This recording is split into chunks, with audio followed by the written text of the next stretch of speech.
Hey guys, just wanted to say thank you so much for all the support over the last month. The channel just crossed 250 subscribers. It's been growing very quickly over the last 4 weeks. And had a lot of great support and enjoyed reading comments on the first 4 videos of the 2021 season. And this is something a little extra, a little special. It's a short track special from Nashville Fairgrounds Speedway, a prospective track for a cup race in the future, but hasn't gotten one yet. It's also my home track. So I hope you enjoy. And on to the show. Many people have dreamed of what a cup race at the fairgrounds would be like. Well, let's see. Christopher Bell on the pole. There's your top 10 on the left there. Pretty short jaunt around to the green, so we're only going to look at the top 10. Looking at the race itself, we're going to do 75 laps here. Fuel window, not a problem, but tires will be a question mark. Who knows if they can make it on tires without blowouts or just high wear. Your last winner here in the Cup Series, Jeff Bodine, 1984, quite a long time ago, but we'll crown a new one today. Christopher Bell brings him down to the green. Kevin Harvick on his outside. Stewart Haas cars there, second and third. Chase Briscoe going to try and power through. They're already 3 wide back there. Ryan Blaney made an aggressive move. And Blaney's going to try and clear himself on the bottom of 3 wide, and that causes a massive stack up. Brad Keselowski with a great save. I don't know how they got away with that. Truex up into the outside wall, following back quickly. Ryan Blaney just cleared himself there. I don't know what that was, but it was not the right move. We saw Truex falling back. Now Elliott hooks the 34 up the track, and big crash. Truex hard into the wall. Shortened that 19 car up and started up front for the 19, but it's going to be a short day here at the fairgrounds for Martin Truex Jr. And let's take a look at what got that started. Ryan Blaney, I mean, that's okay. He charges into the corner, makes it 3 wide. That's acceptable. But what he does on the straightaway just clears himself on the bottom of 3 wide. That turns Brad Keselowski. And Truex, in order to miss it, gets in the outside wall, loses a lot of momentum. He's just going backwards, the field going around him. Everybody filing back around the 19. And as we go into turn 1, he's still on the top of 3 wide, and Chase Elliott just right rears the 34, I guess doesn't know he's there, and hard into the outside wall for the 19. Elliott also with some damage, but not as severe. Riding along with Kyle Busch, you can see everyone gets squeezed up in a big stack up. There's contact afterwards between the 24 and the 3 as well. Right side damage to Austin Dillon, not too serious. On slow-mo, you can just see that William gives all the room he can, but Blaney just keeps coming up the racetrack like he's totally clear. Don't really know what that was, but it will bring out our first caution of the day. Worth noting, there was no caution after this initial incident because Brad got it straightened up. The caution was for Martin Truex Jr. backing it into the wall. And we'll come back around to the green. Christopher Bell remains in the lead. Already some fireworks here in Nashville. We'll see if they calm down after that, but who knows? Chase Briscoe, not as good of a jump as the 20. Chase losing about a car length, and he's going to lose the spot. Kevin Harvick turns immediately under the 14. Chase just did not get going. This place is really abrasive and easy to spin the tires. I'd imagine that's what happened. Harvick going to get by for second. Austin Dillon going to look for third. Good run for the 3 car there. Richmond, another high-speed, fast short track. He ran well there in the playoffs last year, so not shocking to see the 3 car running well at the fairgrounds. Kevin Harvick putting the pressure on Seabell for the lead. Riding along the bumper cam, you can look back at the 4 car. A lot of pressure for the young it's Christopher Bell, but he's dealing with it well. He's just not making mistakes and holding that lead. Chase Briscoe got past after he messed up the restart there, and he's going to start working his way back to the front.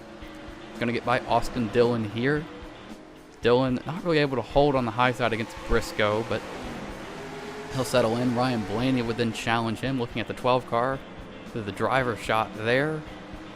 Panning around, you get to ride around the Nashville Fairgrounds Speedway. Big bump out of 2 there, you can sort of see it. But that really unsettles the cars. Austin Dillon actually able to make something happen on the high side here and keep that spot. Blaney's car, not exactly the cleanest. He's got a little bit of damage that could be holding him up, but Dillon going to be able to keep himself in 4th. Up further, Chase Briscoe, Kevin Harvick racing for it here. Trying to get the second as the 14. The 20 going to be able to check out by about 3 car lengths here while these two race. Harvick not in the mood to try and challenge. He's just going to settle in, fall in behind the 14 on the backstretch there, and we would have a 4-car race for the lead. Dillon eventually got by. And we're going to ride along here so you can sort of see the nature of this track. Flat down the straightaways, it's really a tough transition. The car becomes unsettled and really bumpy on the bottom of the corners. Another thing is the tires will wear a lot. The track is very abrasive, similar to Atlanta, just on a short track.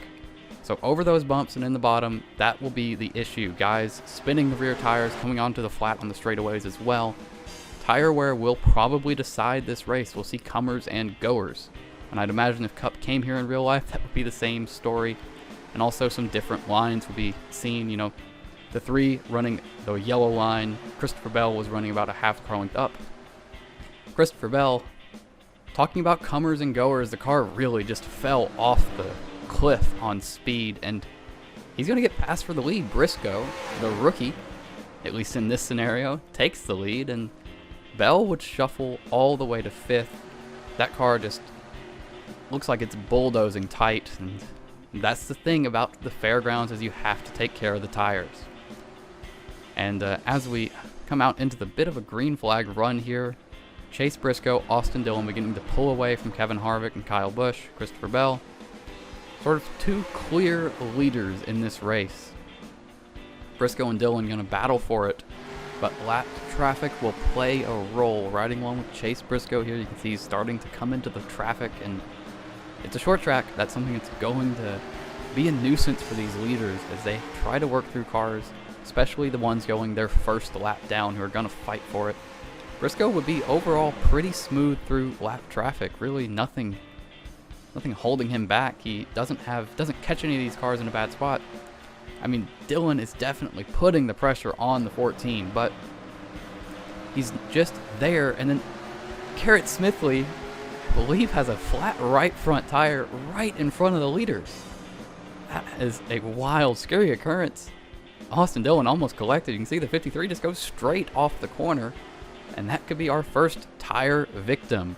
The second one would be Ross Chastain. Doesn't hit anything, but he has to come to pit road. Will lose a couple of laps because he also has a flat tire. Slow shedding positions before coming to pit road, and then eventually having to come down. The leaders have to be worrying.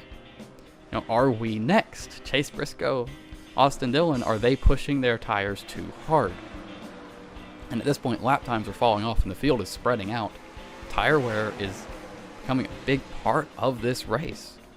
Clear of lap traffic right now, and you can see how big of a lead the 14 and the 3 have. Briscoe, far and away. You know, Briscoe had a test session here, his first test session in the stock car, and he said he blew it. Thought he'd never get the chance to race in Cup after that, never get the chance to continue his career. So he's definitely recovered, doing a great job leading the race. Teammate Kevin Harvick working on Busch for 3rd. These two have been trading spots through lap traffic over and over again because really they don't have anything else to race for. They're about 0.2 a lap slower than the 14 and the 3. So there are 2 clear, definitive best cars that are going to battle this race out. And they might just have to do it on a restart. Timmy Hill scatters the motor down the backstretch, and that will bring us to a restart as fluid on the racetrack brings out the yellow. Now this restart will have lap traffic on the bottom. So the race will be to clear yourself and get back to the preferred bottom groove as fast as possible. Briscoe is going to do it right away. Advantage of being the first car on the outside line, he's going to get to the bottom as soon as he wants it. That's going to give him about a 3 car length of buffer by the time Austin Dillon can do the same. Dillon, about a lap or so later, finally getting clear of Quinn Houff. And just like I said, about a 3 car length buffer, and that's going to be helpful, but the 3 is probably going to close back in. Riding along with Kyle Busch here, you can see the 4 and the 18 stuck in traffic. They're not going anywhere. Their chance to have the field re-wrapped and close that 3-second deficit cannot capitalize, and it's already back to a 1.5 seconds. And Austin Dillon has already closed back to the 14, 15 to go at the line, and Austin Dillon's looking, he's there. Briscoe not going to shut the door, not run the risk. He's going to battle him on the outside. Briscoe obviously thinks he has a car good enough to hang, but The 3 gets to power down better than the 14.